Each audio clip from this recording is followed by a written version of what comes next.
Hello students, welcome to our YouTube channel. तो कैसे हो आप सब।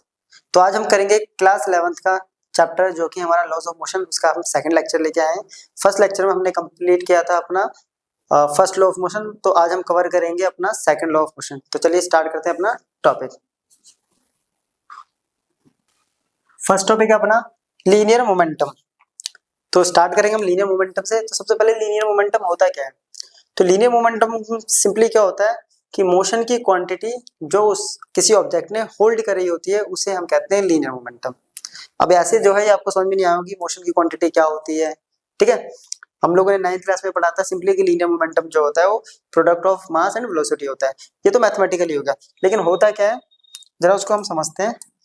तो देखिए क्या बोला हमने, क्वांटिटी ऑफ मोशन है ना, क्वांटिटी ऑफ। तो क्वांटिटी ऑफ मोशन जो है वो बेसिकली डिपेंड करती है, डिपेंड्स ऑन फोर्स। तो क्वांटिटी ऑफ मोशन जो है वो फोर्स पे डिपेंड करती है। कैसे? तो दो तरीके से डिपेंड करती है हमारी, कि क्वांटिटी जो है वो प्रोड्यूस होगी,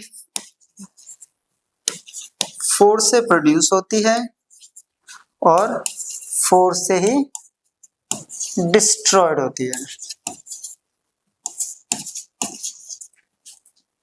ठीक है, तो क्या मतलब है कि फोर्स से प्रोड्यूस होगी और फोर्स से डिस्ट्रॉयड होगी। तो सिंपली कि कोई ऑब्जेक्ट दूसरे ऑब्जेक्ट पे कितने फोर्स से इंपैक्ट लगा रहा है, यानी जब एक ऑब्जेक्ट दूसरे ऑब्जेक्ट पे फोर्स लगाएगा तो वो कितने फोर्स से इंपैक्ट लगा रहा है वो कहलाता है हमारा लीनियर मोमेंटम।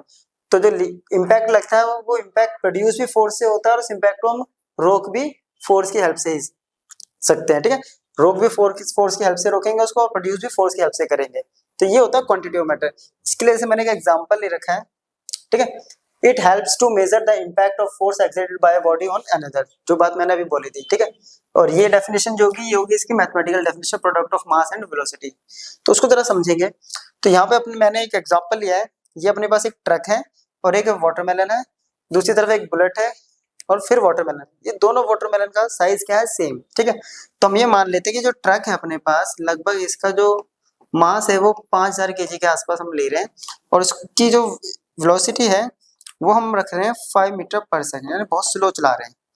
वहीं दूसरी तरफ हम ये बुलेट ले रहे हैं जिसका मास है ऑलमोस्ट 20 ग्राम, लेकिन इसके पास वेलोसिटी बहुत हाई है कि ऑलमोस्ट 150-200 मीटर पर सेकंड की स्पीड से मूव कर रही है।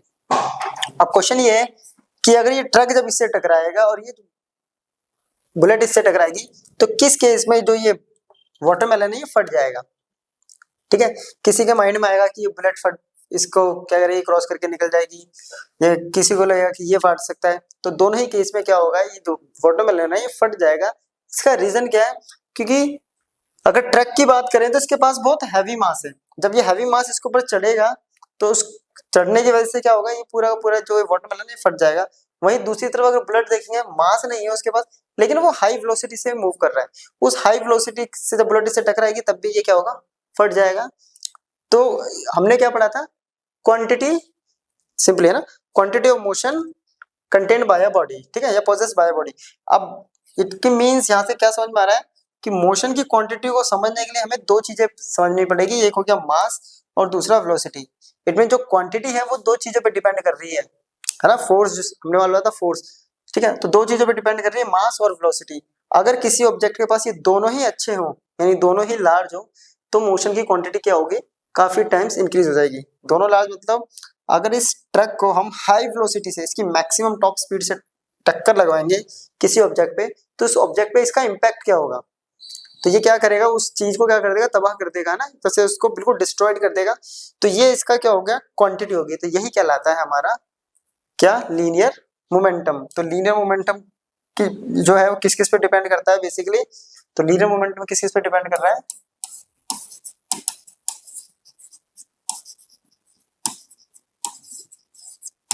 तो अभी अभी हमने पढ़ा था मैथमेटिकली, मास एंड वेलोसिटी।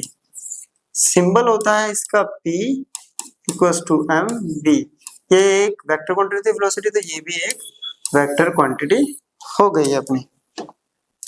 ठीक है, तो किस किस चीज पे डिपेंड करता है, मास एंड वेलोसिटी के प्रोडक्ट पे। ठीक है, ये हो गया। अब इसको मैं देखिए, इसके मैं अब दो एग्जांपल लेता हूँ और अच्छे से समझने के लिए।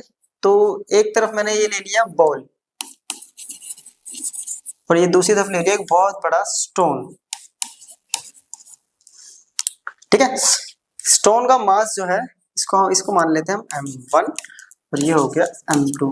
कंडीशन क्या है इधर कि जो m2 है वो मच मच ग्रेटर देन है m1 से। ठीक है, और दोनों को सेम हाइट से क्या कर रहे हैं हम, दोनों को सेम हाइट से ड्रॉप कर रहे हैं, छोड़ रहे हैं। ये भी गिर रहा है, ये भी गिर रहा है। ठीक है, दोनों को सेम हाइट से हमने क्या करा, ड्रॉप कर रहा है। तो क्या होगा, अब ये दोनों को यहाँ पे आके क्या करना है, स्टॉप होंगे, टकराएंगे किसी सरफेस से। अब इसको स्टॉप करना है दोनों को, तो किसको स्टॉप करने के लार्ज फोर्स की जरूरत पड़ेगी और किसको कम।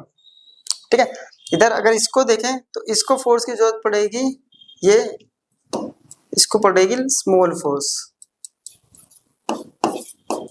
और इसको चाहिए होगी लार्ज फोर्स। रीजन कि दोनों की हाइट सेम है। ठीक है, लेकिन इसके पास मास ज्यादा है और इसके पास मास कम है। और हमने भी पढ़ा था कि जो लीनियर मोमेंट है दो क्वांटिटी पे डिपेंड कर रहा है, मास और वेलोसिटी। तो इसका मास ज्यादा है तो इसको स्टॉप करने के लिए हमें लार्ज फोर्स लगानी पड़ेगी और जबकि इसको रोकने के लिए कम फोर्स लगानी पड़ेगी, है ना। तो इम्पैक्ट किसका ज्यादा होगा, इसका ज्यादा होगा।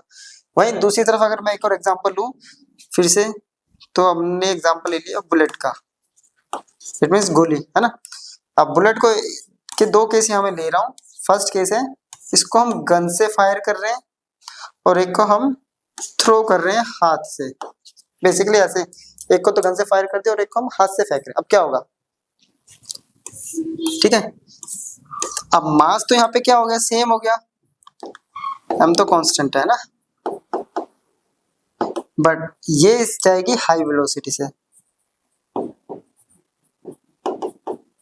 और ये जा रहा है लो वेलोसिटी से, क्योंकि हाथ की तो एक लिमिट है, गन से तो लगभग 150 मीटर पर सेकंड की स्पीड से जा रहा है। तो यहाँ हमने एक वुडन ब्लॉक लगा दिया। ठीक है, क्या लगा दिया,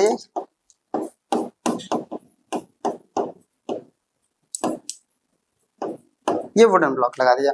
तो इन दोनों केसेस में एक हाथ से फेंक रहे हैं और एक गन से फायर करा है, तो किसका इम्पैक्ट ज्यादा होगा, या ये कह सकते हैं कि किस केस में इजीली इसको हम रोक सकते हैं, है ना। अगर वुडन ब्लॉक हमने लगाया तो ये गन जो है ये इसको पेनिट्रेट करते हुए ऐसे घुस जाएगी, और डिपेंड करेगा थिकनेस कितनी है ना। ये तो इधर पेनिट्रेट कर जाएगी, बट ये जो हाथ से फेंका है वो यहाँ पे ऐसे टकरा के नीचे गिर जाएगी। क्यों, क्योंकि इसको फोर्स क्या चाहिए, लार्ज फोर्स, लार्ज एफ, और इसको चाहिए स्मॉल फोर्स। इसको रोकने के लिए कम फोर्स की जरूरत पड़ेगी और इसको, ठीक है। तो इससे मैंने यहाँ पे दो एग्जांपल लिया, ध्यान से समझिएगा। एक में हमने मास वाला लिया कि एक में मास पे डिपेंड कर रहा है और दूसरा वेलोसिटी।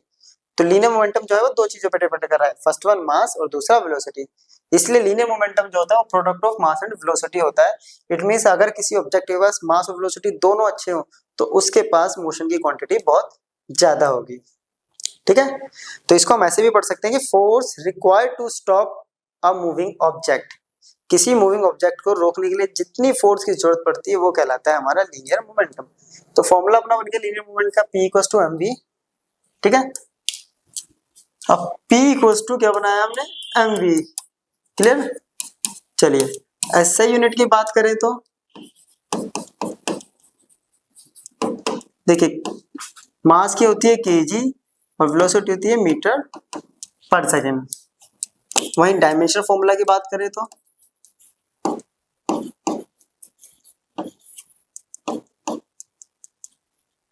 ये तो हो गया मास का m, वेलोसिटी होती है LT-1। चलिए कोई प्रॉब्लम नहीं है। क्लियर, किस टाइप की क्वांटिटी है, तो ये एक वेक्टर क्वांटिटी है, क्योंकि ये वेलोसिटी पे डिपेंड करती है, तो ये एक वेक्टर क्वांटिटी हो गई अपने पास। क्लियर है यहाँ तक, चलिए इसको नोट कर लीजिए। नेक्स्ट टॉपिक अपना वेरिएशन ऑफ लीनियर मोमेंटम। अब लीनियर मोमेंटम कैसे कैसे वेरी करता है जरा उसको हम देखेंगे, उसके कुछ केसेस लेंगे। तो फर्स्ट हम पॉइंट ले रहे हैं, कंडीशन है कि इफ अगर हम पहले केस में मास इक्वल ले लें, यानी हमारे पास दो ऑब्जेक्ट है और दोनों ऑब्जेक्ट के जो मास है वो इक्वल है, बट पहला ऑब्जेक्ट मूव कर रहा है दूसरे ऑब्जेक्ट के कंपैरिजन में ज्यादा वेलोसिटी से, जैसे हमने वो केस लिया था स्टोन वाला, ठीक है। तो सिंपल सी क्या है कि दो ऑब्जेक्ट है, दोनों का मास सेम है, बट जो मोशन है यानी वेलोसिटी है वो दोनों की डिफरेंट डिफरेंट है ना। तो पहले वाले का मोमेंटम क्या होगा, m1 v1, it means m v1, v2 हो जाएगा m v2। अगर इन दोनों को हम डिवाइड करते हैं तो अपने पास आएगा m v1 अपॉन में m v2। मास से मास कैंसिल, ये आ रहा है p1 अपॉन में p2 equals to v1 upon में v2। अब सामने देखिए p1 के सामने v1 है और p2 के सामने अपना v2 है। इट मींस यहाँ से क्या पता चल रहा है कि p जो है वो डायरेक्टली प्रोपोर्शनल है v के। यानी जब मास क्या होता है सेम होगा, सेम मींस कांस्टेंट, तो मोमेंटम और वेलोसिटी जो है एक दूसरे के डायरेक्टली वेरी करेंगी। वेलोसिटी बढ़ेगी तो मोमेंटम भी बढ़ेगा, जैसे कि हमने बुलेट वाला केस लिया था, राइट। अब इनका अगर ग्राफ बनाएंगे हम तो p वर्सेस v जो ग्राफ बनेगा अपना, एक तरफ हमने मोमेंटम ले लिया और एक तरफ v, तो कैसे बनेगा, डायरेक्टली प्रोपोर्शनल ग्राफ। ये कंडीशन क्या है, मास यहाँ पे अपना कांस्टेंट होगा, ठीक। अब सेकंड केस देख लेते हैं। सेकंड केस में इसका उल्टा कर लेते हैं कि इफ हम वेलोसिटी इक्वल कर लेते हैं, ऑब्जेक्ट जो है सेम वेलोसिटी से मूव कर रहा है बट मास डिफर है ना, तो सेम वेलोसिटी होगी v, मास हो गया m1 का m2 से ज्यादा। सेम सिचुएशन, तो p1 equals to m1v, p2 equals to m2v, दोनों को डिवाइड करेंगे अगेन, p1 बाय में p2 equals to m1v upon में m2v, v से v कैंसिल, तो p1 bye p2 equals to m1 bye m2, क्या आ गया। फिर से अगेन p1 के सामने m1 और p2 के सामने m2, इट मींस जो मोमेंटम है वो डायरेक्टली प्रोपोर्शनल है मास के, यानी मास ज्यादा है तो लीनियर मोमेंटम ज्यादा। स्टोन और बॉल वाला केस हो गया, है ना। तो ये वेरी कैसे कर रहा है, ये भी डायरेक्टली वेरी कर रहा है, तो मास और मोमेंटम भी क्या है, डायरेक्टली, यानी मास बढ़ाएंगे तो मोमेंटम बढ़ेगा जब v क्या होगी, कांस्टेंट। तो पहले केस में हमने मास कांस्टेंट करा, वेलोसिटी चेंज है ना, वेरी कर रही थी। दूसरे में वेलोसिटी वेरी कर रही है, मास कांस्टेंट। अब तीसरा एक और केस देखते हैं, इसमें हम क्या करते हैं, इसमें मोमेंटम ही कांस्टेंट कर देते हैं कि if p1 equals to p2, p1 हो गया m1 v1, ये हो गया m2 v2, तो मास को एक तरफ करते हैं, तो m1 अपॉन में m2 equals to v2 upon में v1। अब देखिए ये फॉर्मूला बन रहा है, ठीक है। अब m1 इधर है, v1 इधर है, ये देखिए दोनों इनवर्सली, ये दोनों भी इनवर्सली, तो मास और वेलोसिटी एक दूसरे के क्या है, इनवर्सली। इट मींस वेलोसिटी बढ़ा रहा हूं तो मास कम हो रहा है, मास बढ़ाएंगे तो वेलोसिटी कम होगी, है ना। ये कब होगा, तो लीनियर मोमेंटम सेम, तो लीनियर मोमेंटम दोनों ही केस में क्या होगा, सेम होगा। तो इसका ग्राफ कैसे बनेगा, एक तरफ हम मास ले लेते हैं और एक तरफ वेलोसिटी, और linear momentum sorry velocity, linear momentum को इनवर्सली का ग्राफ ये होता है। कंडीशन क्या है कि p क्या है अपना कांस्टेंट। तो ये हो गया वेरिएशन, कैसे कैसे ये वेरी करता है। क्लियर है यहाँ तक। चलिए अब है अपना न्यूटन्स सेकंड लॉ, ठीक है। तो बेसिकली सेकंड लॉ यहाँ से स्टार्ट है। सेकंड लॉ जो है पूरा पूरा मोमेंटम पे डिपेंड करता है, इसलिए हमने पहले मोमेंटम को स्टडी किया। अब हम पढ़ते हैं सेकंड लॉ, ठीक है। अब सेकंड लॉ क्या कहता है कि rate of change of linear momentum is directly proportional to external applied force, ठीक है, and this change is always takes place in the direction of applied force. इसका मतलब क्या है, इसको जरा समझते हैं, ठीक है। Rate of change of linear momentum is directly proportional to, ठीक है, rate of change of linear momentum is directly proportional to external applied force, ठीक है। यानी हमने एक ऑब्जेक्ट है, उस पे फोर्स लगाएंगे तो उस पे क्या होगा, मोमेंटम चेंज करता रहेगा, यानी फोर्स कंटिन्यूअसली इस पे अगर हम लगाते रहेंगे तो उसका मोमेंटम क्या है, कंटिन्यूअसली चेंज करता रहेगा। यानी एक ऑब्जेक्ट हमारे पास रखा, पहले रेस्ट पे फोर्स लगाया, तो इनिशियली उसका मोमेंटम क्या था, इनिशियल मोमेंटम क्या होगा, देखिए इसको ऐसे समझाता हूँ मैं। मान लेते हैं ये ऑब्जेक्ट है, इनिशियली ये रेस्ट पे रखा है, ठीक है, तो इसका मोमेंटम क्या हो गया, मोमेंटम हो गया 0, कि मास इनटू वेलोसिटी 0। अब जैसे ही फोर्स लगाऊंगा इस पे, फोर्स लगाते ही इसने वेलोसिटी गेन कर ली, मानते हैं v, मास तो एज इट इज है, तो मोमेंटम आ गया इसका p1 इक्वल टू आ गया mv। अगेन इस पे अगर फोर्स लगाएंगे तो मास तो कांस्टेंट, इसकी वेलोसिटी आ गई सपोज मान लेते हैं v1, तो p डैश अपने पास आ गया mv1। तो जैसे जैसे हम इस पे क्या कर रहे हैं, फोर्स अप्लाई करते जा रहे हैं, तो मोमेंटम भी चेंज होता जा रहा है। देखिए यही है हमारा, और जो डायरेक्शन होती है मोमेंटम की वो उसी डायरेक्शन में होती है जिस डायरेक्शन में फोर्स अप्लाई हो रही है। ये देखिए क्लियर। अब मैथमेटिकली इसको समझे तो ये सिंपली कह रहा है कि फोर्स जो है वो डायरेक्टली प्रोपोर्शनल है चेंज इन मोमेंटम। तो रेट ऑफ, रेट का मतलब होता है डी बाई डी, मोमेंटम हो गया p अपॉन में t। साइन ऑफ प्रोपोर्शनलिटी हटा देते हैं यहाँ से, तो कांस्टेंट लगेगा यहाँ k, तो dp बाय dt। अब p मोमेंटम इक्वल टू होता है अपने पास mv, right. Momentum equal to क्या होता है mv, m ले लेते हैं बाहर, कौन है ना, कांस्टेंट है km, तो ये आ गया dv by dt। dv by dt change in velocity with time क्या होता है, एक्सीलरेशन।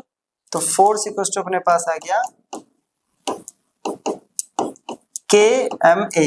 अब यहाँ पे k की वैल्यू है 1 यूनिट, तो फोर्स इक्वल टू आ गया ma।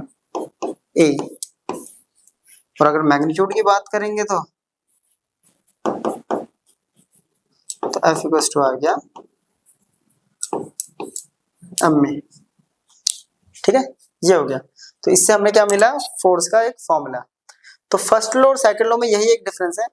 फर्स्ट लॉ जो है वो क्या बताता है, क्वालिटी ऑफ फोर्स, और सेकंड लॉ क्या बताता है हमें, क्वांटिटी ऑफ फोर्स। तो सेकंड लॉ की हेल्प से हम फोर्स की क्वांटिटी मेजर कर सकते हैं, जबकि वहां में सिर्फ फोर्स क्या क्या कर सकता है, उसकी क्वालिटी क्या है उसके बारे में पता चलता है, ठीक है। F equal to ma। अब बात करते हैं SI यूनिट की, तो SI यूनिट होती है न्यूटन, जिसको हम कैपिटल N से डिनोट करते हैं, ठीक है, न्यूटन हो गई। डायमेंशन फॉर्मूले की बात करें तो वो हो गया mlt-2, वो आप लोग निकाल सकते हैं। इसका होता है मास का m, एक्सेलरेशन का होता है lt-2, तो mlt। और ये एक वेक्टर क्वांटिटी होती है,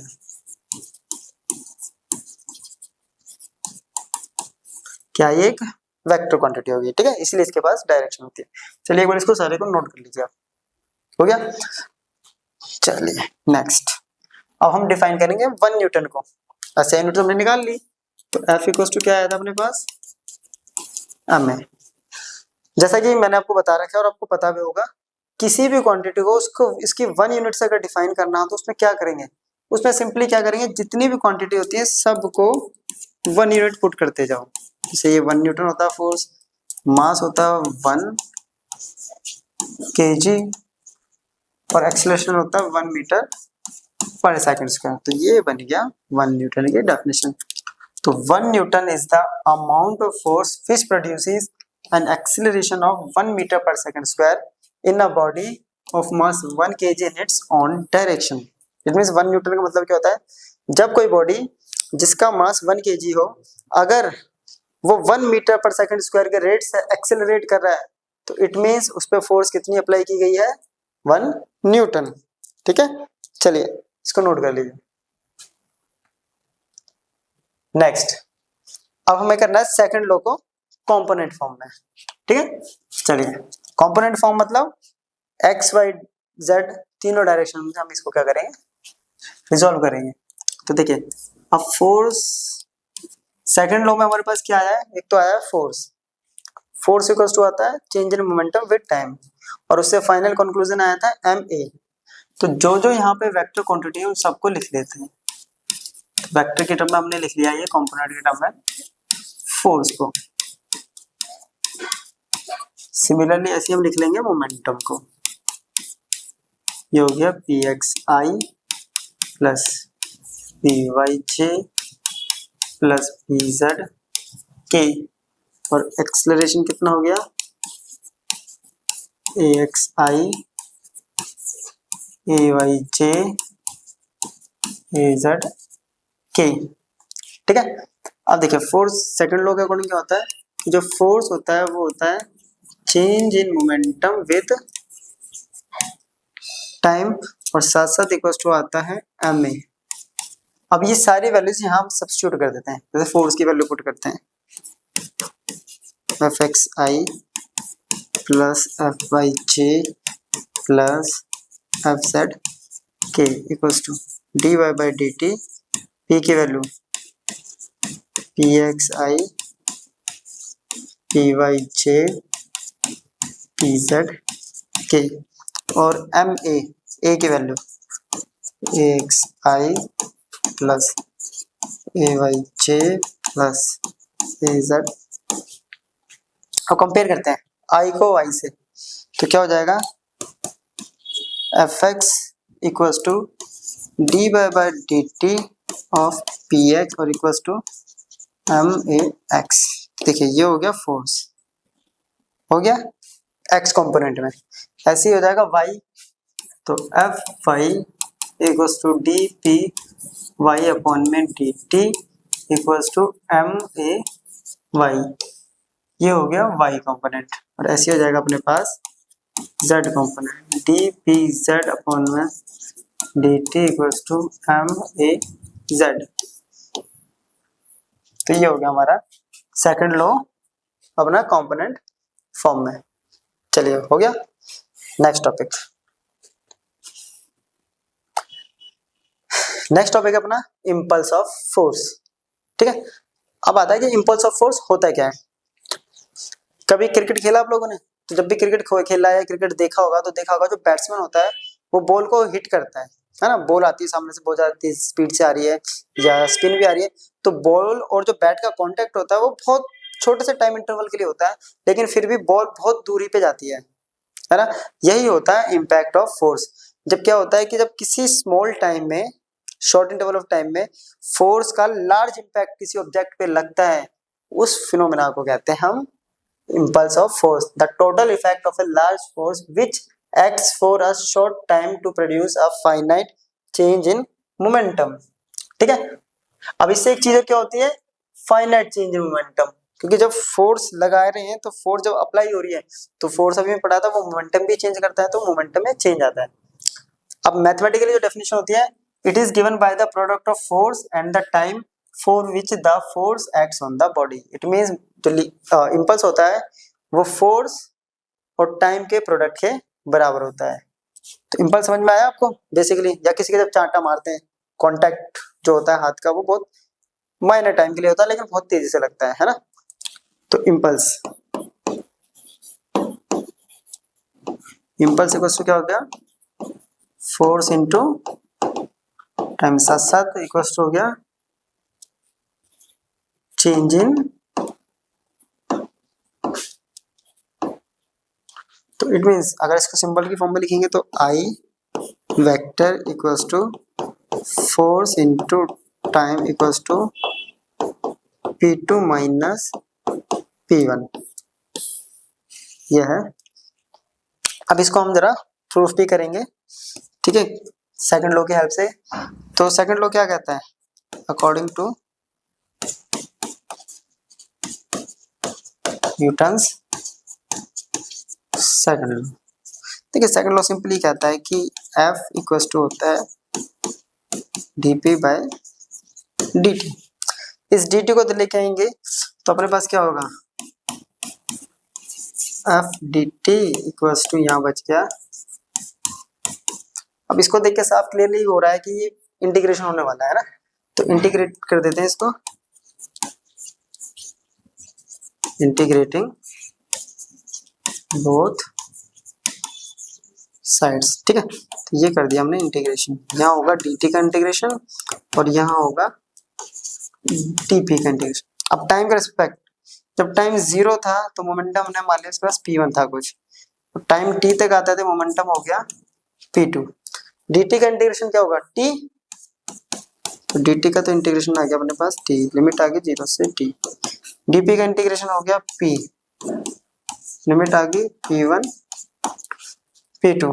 ठीक है, अब लिमिट्स पुट करेंगे तो एफ टी माइनस 0 ये हो जाएगा।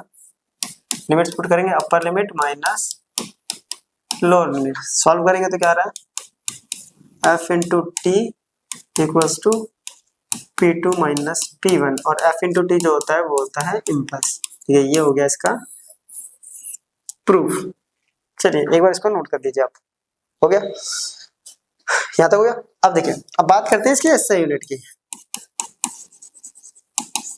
एसआई यूनिट की बात करें अगर, तो फोर्स और टाइम का ये क्या है, मल्टीपल है। फोर्स की एसआई यूनिट होगी न्यूटन, टाइम की होगी सेकंड, तो एसआई यूनिट होगी न्यूटन सेकंड। डायमेंशन फॉर्मूला की बात करें तो इसका डायमेंशन फॉर्मूला हो गया mlt माइनस 2। ठीक है, और टाइम का हो गया t, t से t कट गया तो ये हो गया mlt माइनस 1। देखिए इसका डायमेंशन फॉर्मूला और मोमेंटम का डायमेंशन फॉर्मूला सेम, रीजन क्योंकि ये क्या होता है, चेंज इन मोमेंटम के बराबर। क्लियर, ये भी एक क्या है, वेक्टर क्वांटिटी, ये भी एक वेक्टर क्वांटिटी हो गई है। तो चलिए इसको नोट कर लीजिए एक बार। क्लियर यहाँ तक? चलिए नेक्स्ट अपना measurement of impulse by graphical method. अब हम इंपल्स को देखेंगे कि इंपल्स जो है वो ग्राफिकली क्या शो करता है। ठीक है, तो इंपल्स को हम ग्राफिकली मेजर करेंगे। तो इसमें हम दो केस लेंगे। फर्स्ट केस होगा व्हेन कांस्टेंट फोर्स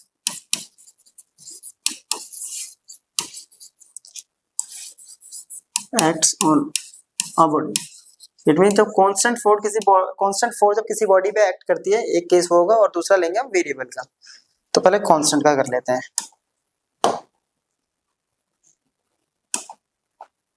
ठीक है,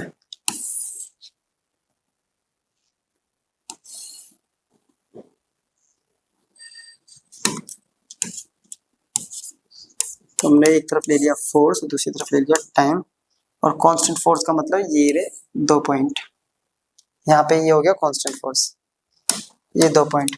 अब इस पॉइंट पे टाइम होगा कुछ यहाँ पे, और इस पे क्या होगा, कुछ टाइम होगा ये, राइट। ये 2 पॉइंट हमने ले लिया ए और बी। तो ए पॉइंट पे टाइम है t1 और इस पे है टाइम है t2। क्लियर, नेमिंग कर देते हैं सी डी। अब देखिए इंपल्स सिंपली होता है फोर्स इनटू टाइम, है ना। अब टाइम की बात करेंगे तो यहाँ पे टाइम क्या आएगा, t2 माइनस t1। ठीक है, फोर्स तो होगी कांस्टेंट f, ठीक है, t2 माइनस t1। अब f की वैल्यू क्या है, ad, और t2 माइनस t1 की वैल्यू है cd। अब देखिए ad इंटू cd क्या होता है, लेंथ इंटू ब्रेथ, है ना। लेंथ इंटू ब्रेथ क्या होता है, एरिया ऑफ रेक्टेंगल। तो I इक्वल टू आ गया area of rectangle A B C D. और ए बी सी डी जो रेक्टेंगल है वो किसका कर्व है, फोर्स और टाइम का। तो इसका जो एरिया होगा वो किसको बता रहा है, हमारा इम्पल्स को। इट मीन्स अगर इम्पल्स निकालना है तो हमें क्या करना पड़ेगा, इस रेक्टेंगल का एरिया निकालना पड़ेगा। ठीक है, तो दूसरा केस हम लेते हैं। दूसरा केस है जब फोर्स कैसे हो जाएगी, वेरिएबल। तो when variable force acts on a body. तो फिर से एफटी ग्राफ बनाते हैं।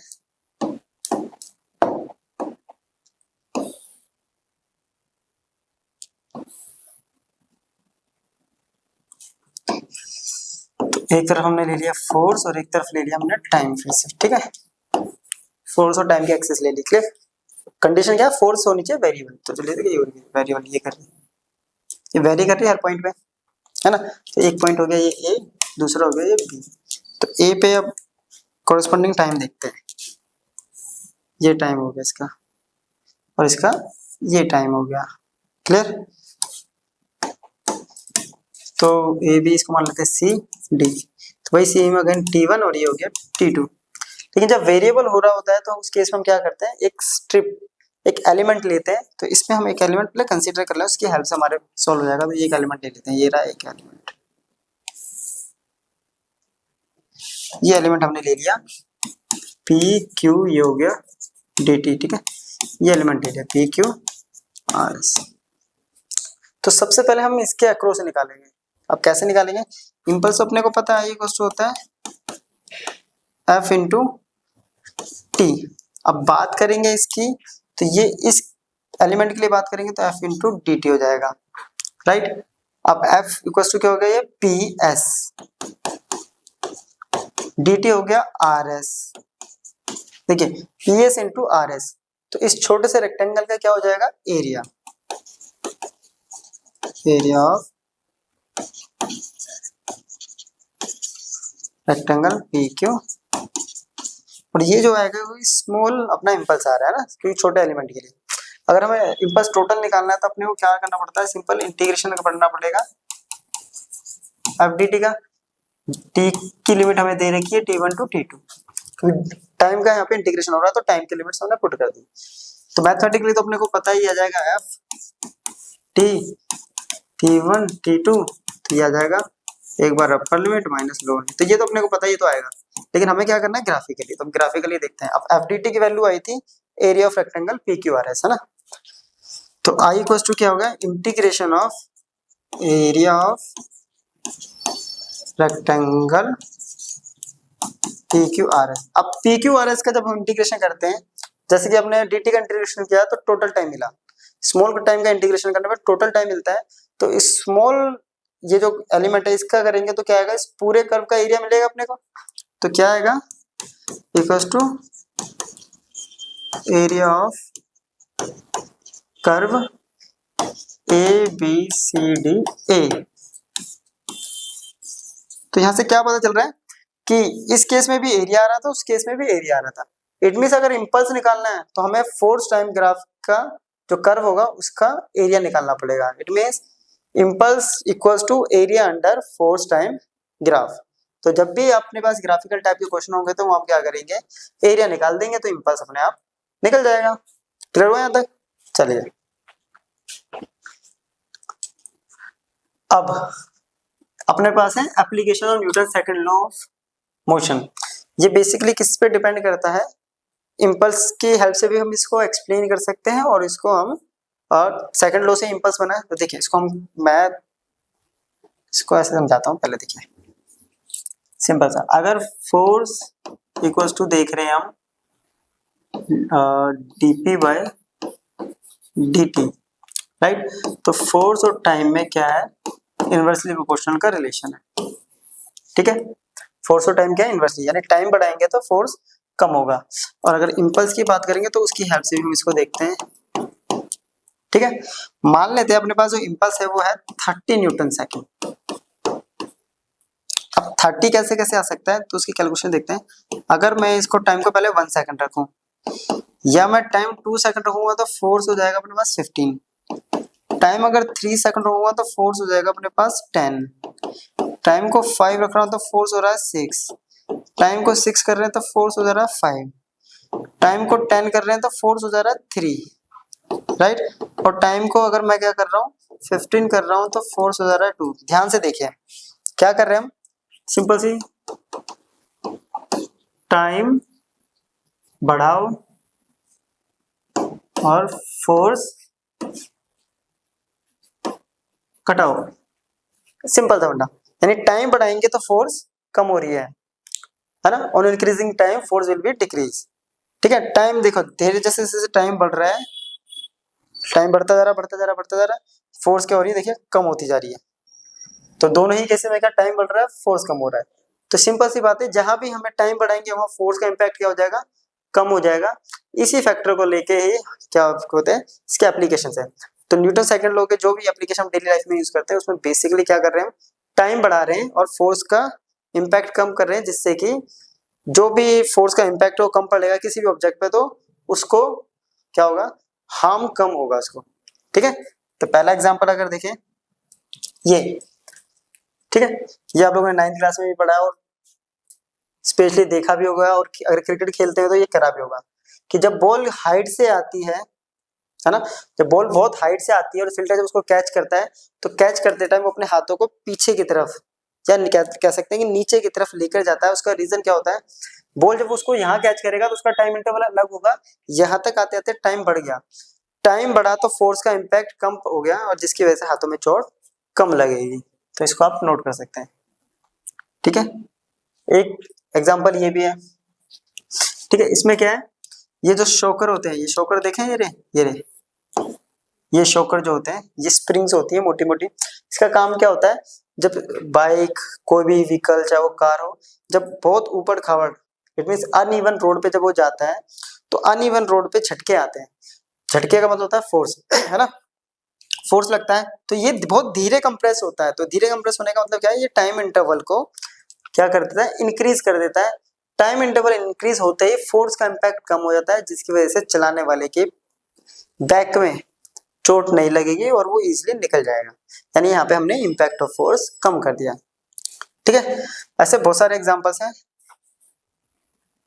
ठीक है, जैसे कि मैं एक एग्जांपल बता रहा हूँ, एक तरफ ये सैंड का क्या है, ऐसे हमारे पास सैंड पड़ा हुआ बहुत सारा, ठीक है, और दूसरी तरफ क्या है, यहाँ पे ये फ्लोर है। तो सेम पर्सन है, सेम हाइट से अगर जंप कराएंगे अब, है ना, तो यहाँ पे चोट कम लगेगी या यहाँ पे चोट कम लगेगी।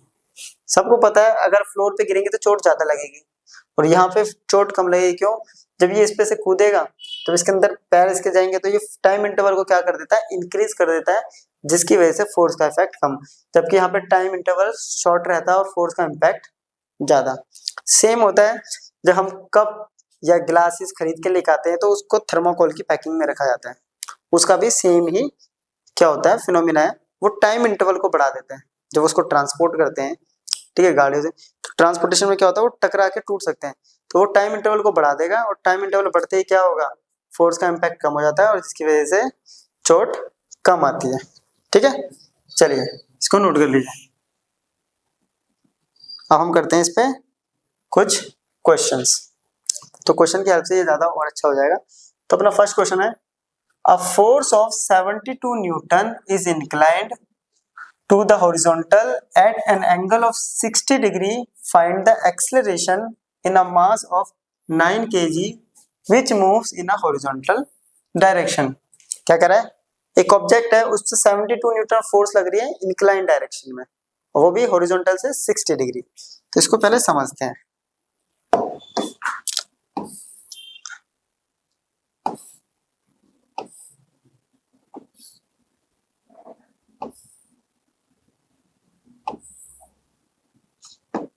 ठीक है, ये हॉरिजॉन्टल डायरेक्शन होगी, ये लग रही है फोर्स, वो भी किसमें, 60 डिग्री। ठीक है, तो फोर्स का इफेक्ट आ गया अपने पास 72, ये मैग्नीट्यूड आ गया। ठीक है, 72 मैग्नेट, थीटा अपने पास आ गया है 60 डिग्री। ठीक है, और मास कितना है जिसका 9 kg। क्या कर रहा है, ये हॉरिजॉन्टल डायरेक्शन में लग रहा है, लेकिन एक्सेलरेशन जो हो रहा है वो, सॉरी, ये इंक्लाइन डायरेक्शन में लग रहा है 60 डिग्री पे, लेकिन एक्सेलरेशन जो हो रहा है वो हॉरिजॉन्टल डायरेक्शन में हो रहा है। तो अपने को एक्सेलरेशन निकालना हॉरिजॉन्टल डायरेक्शन। अब सिंपल सा है अपने पास कि फोर्स जिस डायरेक्शन में लगेगी मोमेंटम भी उसी डायरेक्शन में होता है, तो हमें फोर्स का ये कंपोनेंट निकालना पड़ेगा। अब एंगल के साथ वाला होता है एफ cos थीटा और उसके परपेंडिकुलर होता है एफ sin थीटा, और हमें चाहिए उसके डायरेक्शन में, हॉरिजॉन्टल डायरेक्शन में। तो हॉरिजॉन्टल हो गया एफ cos थीटा और अपने को निकालना है क्या, एक्सीलरेशन। अब सिंपल सा होता है अपने पास, देखिए फोर्स इक्वल्स टू होता है एम ए और ए इक्वल्स टू हो गया एफ अपॉन में एम। तो यहाँ पे कौन सा आएगा, ये कौन सी डायरेक्शन है, एफ एक्स, तो यहाँ से अपने को एफ एक्स मिल गया एफ cos 60, राइट। तो यहाँ पे क्या आएगा एफ एक्स, क्योंकि अपने को चाहिए हॉरिजॉन्टल डायरेक्शन में, तो ए एक्स निकल गया अपने पास, एफ 72 है, cos 60 हो गया और मास हो गया 9, 9 8 जा 72, 8 cos 60 होता है 1/2, कट गया तो ये आ गया 4 मीटर पर सेकंड स्क्वायर के रेट से ये एक्सेलरेट करेगा हॉरिजॉन्टल डायरेक्शन में। चलिए हो गया ना, इसको नोट कर लीजिए। Next question, forces of 5√2 and 6√2 are acting on a body of mass 1000 kg at an angle 60 degree to each other. Find the acceleration, distance covered and the velocity of the mass after 10 seconds. ठीक है, देखो क्या कर रहा है कि दो force है, एक है F1 और दूसरी है F2। ठीक है, तो F1 तो अपने को दे दिया है 5√2, ये हो गया, और F2 अपने को दे दिया है 6√2 न्यूटन, दोनों है 60 डिग्री पे इंक्लाइन, तो थीटा भी अपने को मिल गया।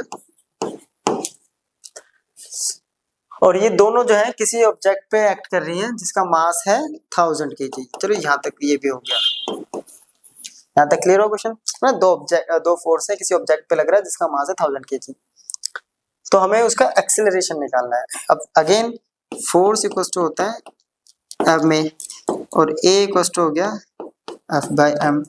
तो यहाँ पे कौन सा फोर्स अप्लाई होगा, यहाँ पे हमें एक्सेलरेशन, डिस्टेंस और वेलोसिटी निकालना है उस मास का। तो इट मींस ये जब दो फोर्स इस पे एक्ट कर रही है तो दोनों का क्या लगेगा इस पे, रिजल्टेंट। तो हमें इसे निकालना है इसका रिजल्टेंट, और रिजल्टेंट कैसे निकालते हैं, तो हमने पैरेललोग्राम लॉ से पढ़ा हुआ है, F =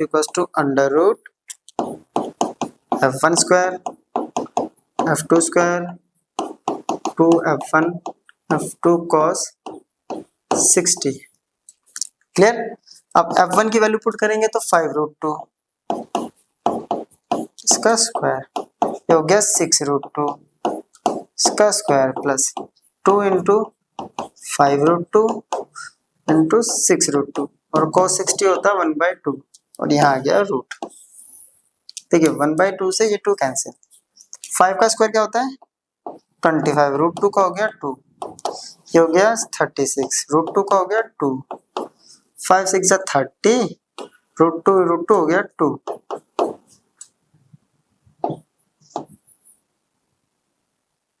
क्लियर यहाँ तक। तो वैल्यू आ रही है अपने पास 50, 72, 60, 50, 72, 60, वैल्यू पुट करेंगे 110, 180, 182, यहाँ पे अपने पास आ गया फोर्स √182 न्यूटन। ठीक है, एक्सेलरेशन निकालना है तो हम इसकी वैल्यू निकाल लेते हैं 182, तो ये तो चला गया 1 पे सिंपली, है ना। तो यहाँ बच गया 82, 112 हो गया। ठीक है, यहाँ आ गया, दोनों नोट कर लिया। अब इसको किससे मल्टीप्लाई करेंगे ये अपने को देखना है। 4 से करेंगे तो जाएगा नहीं, 3 से करेंगे तो 2, 3, 3, 9, ये आ गया 6, 3 पे आ गया 69। ठीक है, ये आ गया 3, 1, ये आ गया 26। ठीक है, यहाँ पे हम लेंगे 2 0, तो यहाँ आ गया डेसिमल। अब इसको चेक करेंगे किस पे ये कैलकुलेट होगा।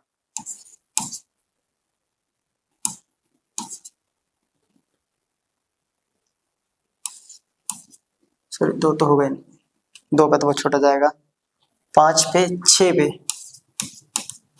36, 3, 36, 39, 3, 5 पे जाएगा 265, तो ये आ जाएगा 5 के आसपास 13.5, तो ये आ गया वैल्यू 13.5 न्यूटन अप्रोक्स। ठीक है, तो ये वैल्यू आ गया अपने पास, हो गया। यहाँ तक आ गया अपने पास एक्सेलरेशन। एक्सेलरेशन तो निकल गया। अब कह रहा है कि डिस्टेंस और वेलोसिटी, वेलोसिटी निकालना बहुत इजी है, तो ये निकल गया फोर्स। अब एक्सेलरेशन निकालते हैं। एक्सेलरेशन हो गया अपने पास फोर्स अपॉन में मास। ठीक है, तो फोर्स आ गया 13.5। मास की बात करते तो मास है अपने पास 1000, 1 2 3 1 2 3। ठीक है, तो एक डेसिमल इसका तो आ जाएगा 0.0135 मीटर पर सेकंड स्क्वायर। ये आ गया एक्सेलरेशन। अब दूसरा निकालना है डिस्टेंस और वेलोसिटी। तो डिस्टेंस निकालना ज्यादा इजी है, सॉरी हाँ दोनों इजी है, तो डिस्टेंस निकाल लेते हैं। तो S = UT plus half AT²। ठीक है, क्वेश्चन में बोला था कि आफ्टर, सिंपली बोला था स्टार्ट होने के बाद, आफ्टर 10 सेकंड के बाद, इट मींस उससे पहले वो रेस्ट पे था। तो यहाँ इनिशियल वेलोसिटी होगी 0, टाइम था 10, एक्सेलरेशन हो गया 0.0135, राइट, और टाइम है 10 इंटू 10। चलिए इसको सॉल्व करेंगे, 1 2 3 4, 1 2 इससे कैंसिल, ये तो 0 हो गया। इसको डिवाइड करेंगे तो आएगा 6 7 5 पॉइंट, तो 6.75 मीटर, ठीक है, 1 2 3 4 6.75 मीटर। तो अप्रोक्स इतना अपने पास आ जाएगा इसका डिस्टेंस। क्लियर? 0.0135, ठीक है, 0.0135, 1 2, ठीक है, 2 0 है ना इसके, तो ये आ रहा है 6 पॉइंट, नहीं नहीं नहीं ये नहीं आएगा, 2 0 इसके भी है ना, तो ये आ रहा है 6 पॉइंट, नहीं 6.7.5 आएगा, ये नीचे बचा अपने पास 100, तो ये आ गया 0.0675 मीटर, ठीक है, 100 तो भूल ही गए थे।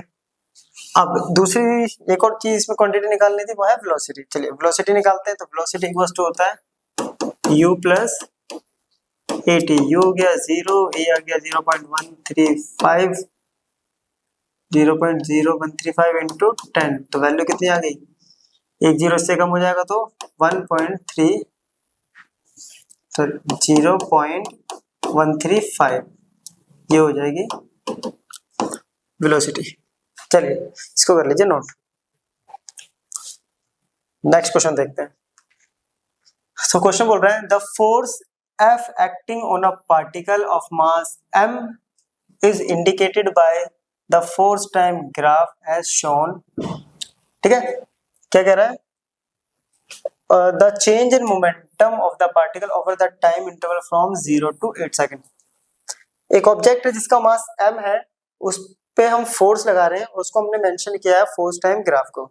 तो हमें इसके लिए क्या निकालना है, चेंज इन मोमेंटम निकालना है, कब से कब, 0 से लेके 8 सेकंड के बीच में, 8 सेकंड तक, ठीक है, 0 से 8 सेकंड तक जो चेंज इन मोमेंटम आएगा वो हमें क्या करना है, कैलकुलेट करना है।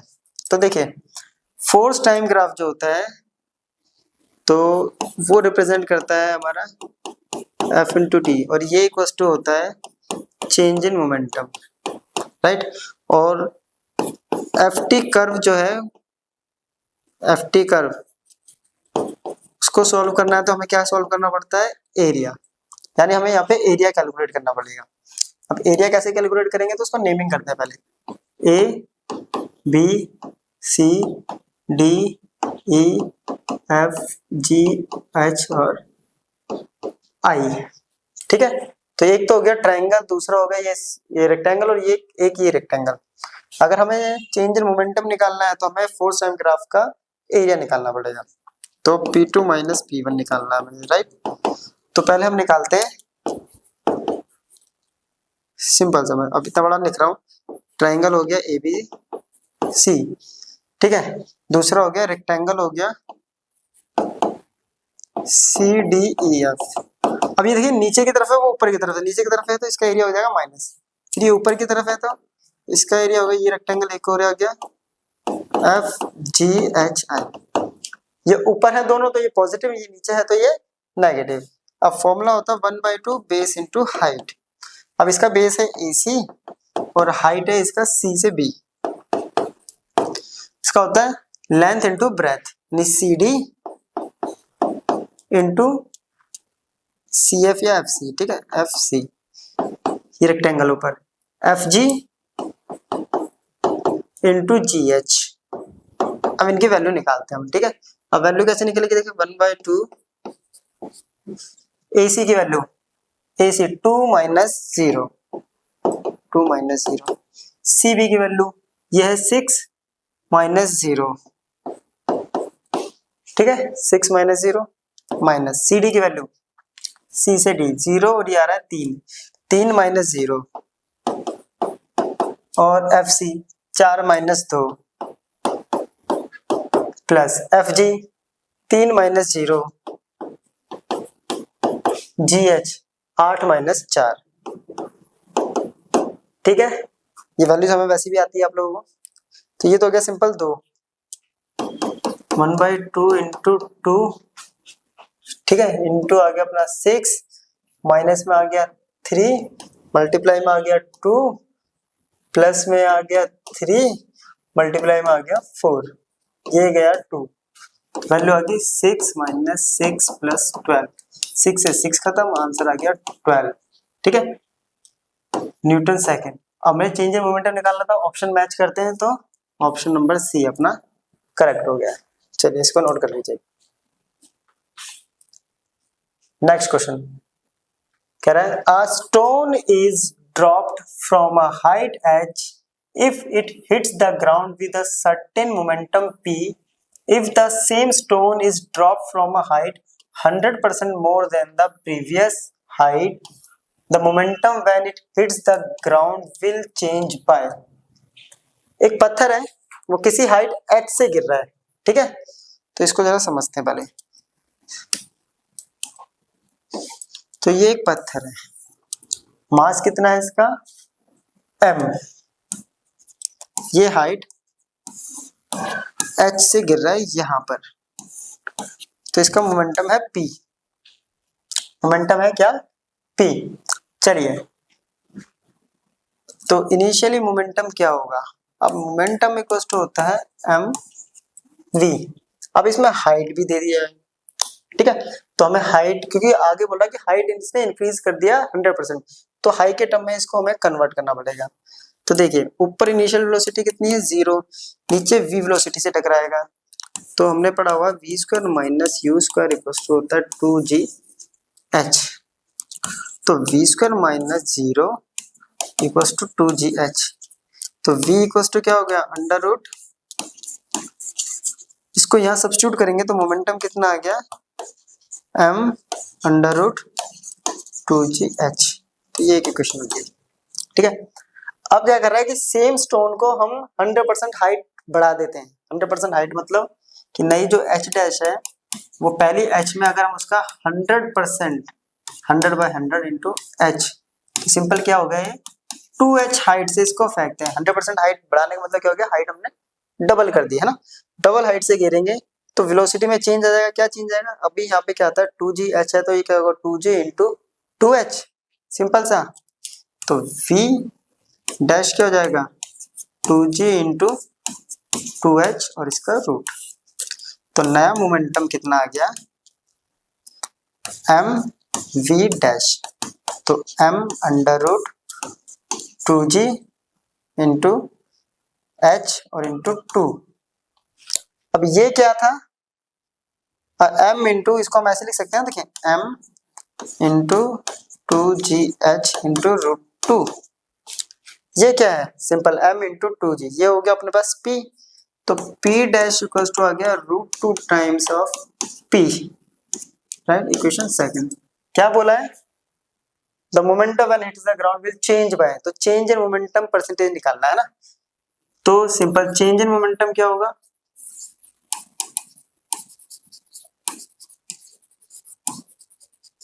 तो वो हो जाएगा final momentum minus initial momentum upon में क्या होता है सिंपल सा, ठीक है, इनिशियल इंटू 100, ठीक है, और परसेंटेज कह रहा है तो परसेंटेज के लिए 100 कर दिया।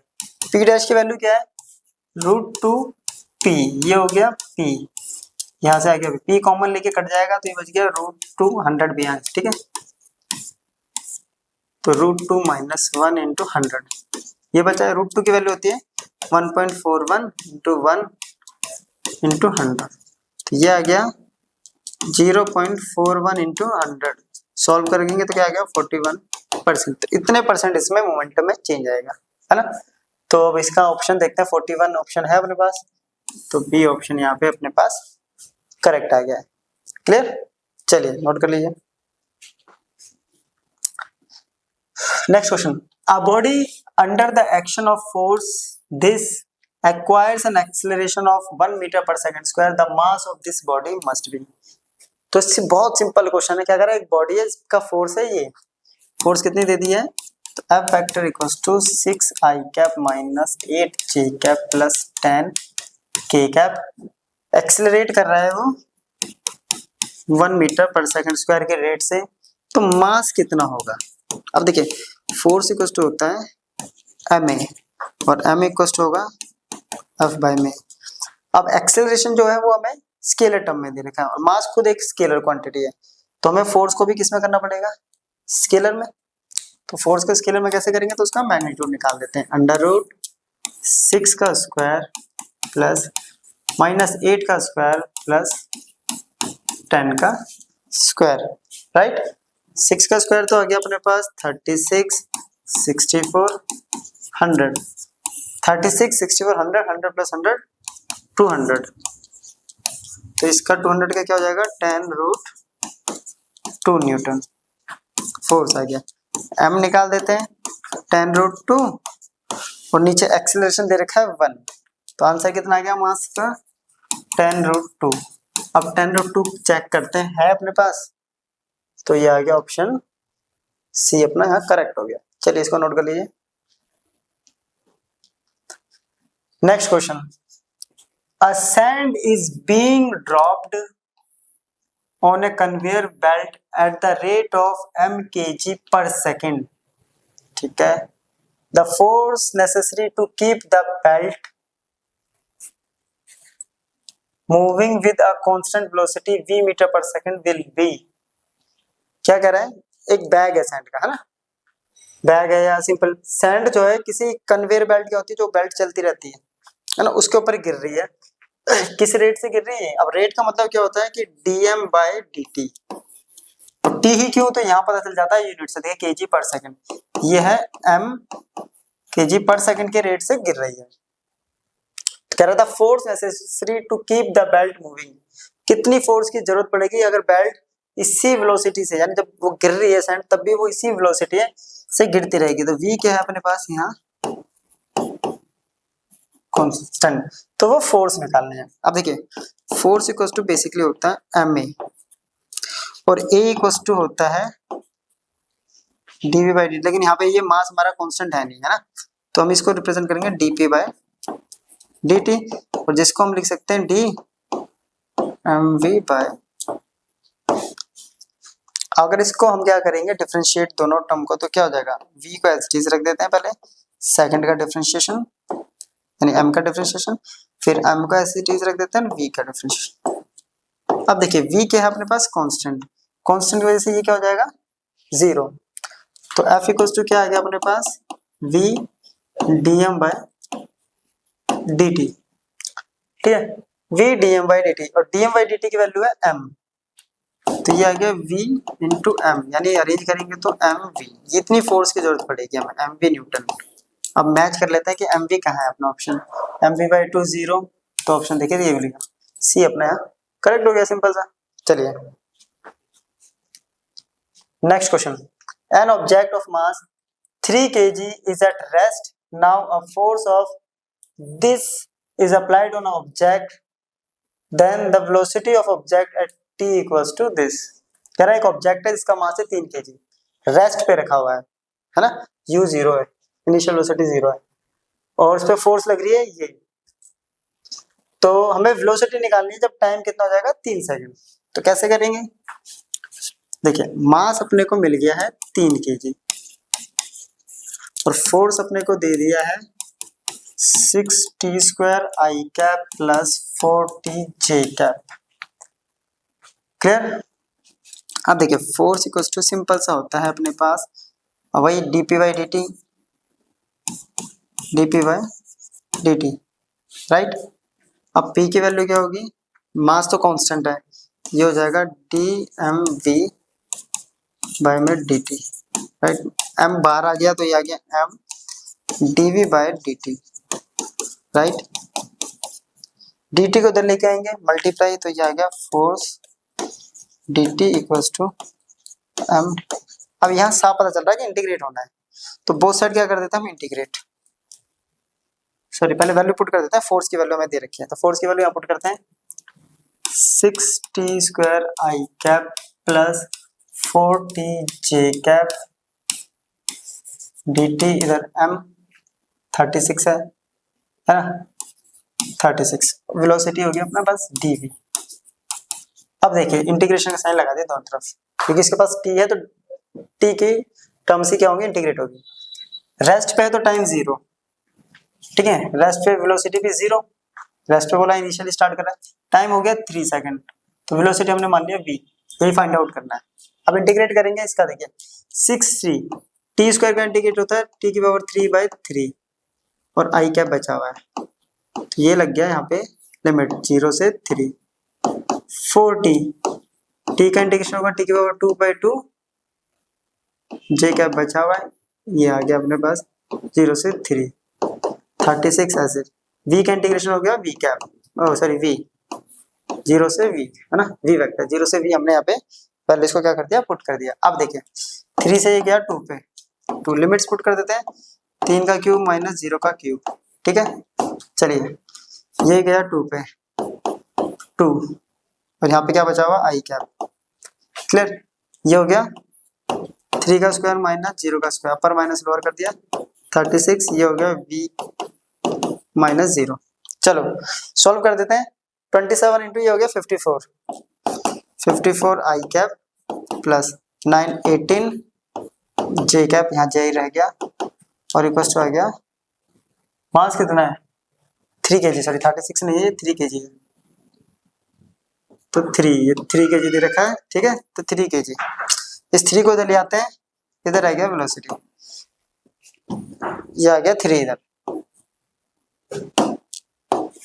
3 कॉमन लेंगे तो 3 के डबल में कितना जाएगा 18 आई प्लस 6 जे, ये आ गया वेलोसिटी। अब 18 आई प्लस 6 जे वेलोसिटी निकालनी थी, चेक कर लेते हैं, 18 आई प्लस 6, ऑप्शन बी अपने पास करेक्ट हो गया, ठीक है। एक बार इसको नोट कर लीजिए, पूरे का हो गया। चलिए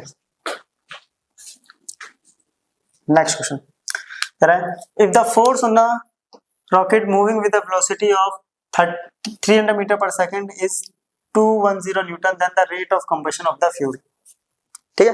क्या कह रहा है, एक रॉकेट जो है उस पर फोर्स लग रही है 210 न्यूटन और उसकी वेलोसिटी है 300 मीटर पर सेकंड, तो रेट ऑफ कंबशन, अब रेट ऑफ कंबशन पहली बात देखिए, रेट ऑफ कंबशन बोल रहा है, तो रेट ऑफ कंबशन का मतलब क्या हो रहा है, यहाँ पे जल क्या चीज रही है, कंबशन किस चीज का हो रहा है, तो फ्यूल का, और फ्यूल का क्या होगा, मास, है ना, तो रेट ऑफ कंबशन हो गया, यानी डीएम बाई हमें डीटी निकालना है, तो हम इसको मान लेते हैं एम, या ये निकालना है अपने को, या एम बी ना बोल के सिंपल सा डीवीडीएम बाई डीटी पुट करते हैं इसको, ये हो गया अपना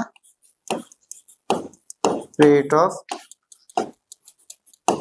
और फिर भी नहीं समझ में आता तो यूनिट देखिए, ये यूनिट हेल्प कर देगी केजी पर सेकंड, और केजी पर सेकंड का मतलब क्या हो गया, डीएम बाई डीटी, है ना, तो डीएम बाई डीटी हमें फाइंड आउट करना है। क्वेश्चन बहुत इजी है, तो एफ इक्वल्स टू क्या होता है, D Y by D T of M V, ठीक है। वेलोसिटी तो कांस्टेंट दे दिया था, देखिए पहले वेलोसिटी को छोड़ देते हैं मास का डिफरेंशिएशन, फिर मास को छोड़ देते हैं वेलोसिटी का डिफरेंशिएशन, अब वेलोसिटी क्या है, एक नंबर है 300, तो ये तो हो गया 0, तो फोर्स इक्वल्स टू क्या बच गया अपने पास, V DM by D T निकालना है, तो ये आ गया फोर्स अपॉन में वेलोसिटी। अब फोर्स की वैल्यू कितनी दे रखी है 210, वेलोसिटी है 0 से 0, ये जाता है 3 के टेबल पे 7 पे, तो ये आ गया 0.7 kg पर सेकंड। अब 0.7 का मैच करते हैं, तो ऑप्शन सी अपने पास आ गया, इजी सा क्वेश्चन था बहुत, ठीक है। Next question, a bullet is fired from a gun, the force on the bullet is given by where F is in Newton and T is in second. The force on the bullet becomes 0 as it leaves the barrel. What is the average impulse imparted to the bullet? ठीक है, क्या कह रहा है कि bullet को किसी gun से फायर किया जा रहा है और जिस फोर्स से फायर कर रही है वो है 600 minus 2 into 10 to the power 5 T, ठीक है, where F is in second and T in F in Newton, T in second, तो कह रहा है बुलेट पे जो फोर्स है वो 0 हो जाएगी जब वो बैरल से निकलती है, बैरल मतलब गन से जब फायर होकर निकलती है बाहर, तो फोर्स हो जा रही है 0, तो एवरेज इंपल्स क्या होगा। अब इंपल्स इक्वल टू देखिए क्या होता है, सिंपल सा होता है एफ डी टी, क्योंकि यहाँ पे एक फंक्शन है, ठीक है।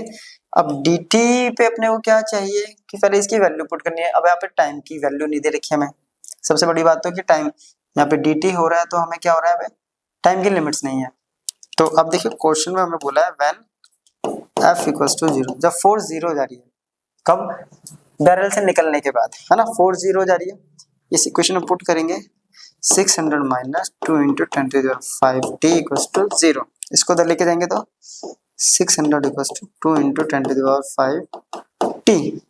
t निकालेंगे तो क्या आएगा 600 अपन में 2 इंटू 10⁵। ये देखिए ये कटेगा 3 पे और ये गया 3 पे, तो 3 इंटू 10⁻³ टाइम आ गया अपने पास 3 इंटू 10⁻³ सेकेंड्स। अब इम्पल्स निकालना है हमें, तो इम्पल्स कैसे निकलेगा, I equals to F T T, integration किसका होगा 0 से t, t की वैल्यू ये है, ये बाद में पुट कर देंगे लास्ट में। बस क्वेश्चन खत्म हो चुका है अपना। f की value 600 minus 2 into 10⁵ t dt, integration 0 से t।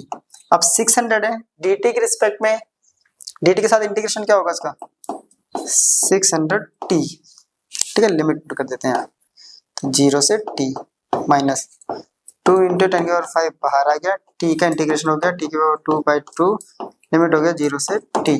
क्लियर, यहाँ से तो ये गया इस पे, लिमिट पुट करते हैं। अब एक बार क्या आएगा t माइनस 0, यहाँ तो माइनस 10⁵, और ये हो जाएगा अपर लिमिट पुट कर दिया t² माइनस 0 का स्क्वायर। बस काम खत्म अपना। अब लिमिट पुट कर देते हैं, t की वैल्यू कितनी आई थी ये, तो देखिए 600 इंटू 3 इंटू 10⁻³ बीच में है माइनस 10⁵ इंटू 3 इंटू 10⁻³ और इसका स्क्वायर।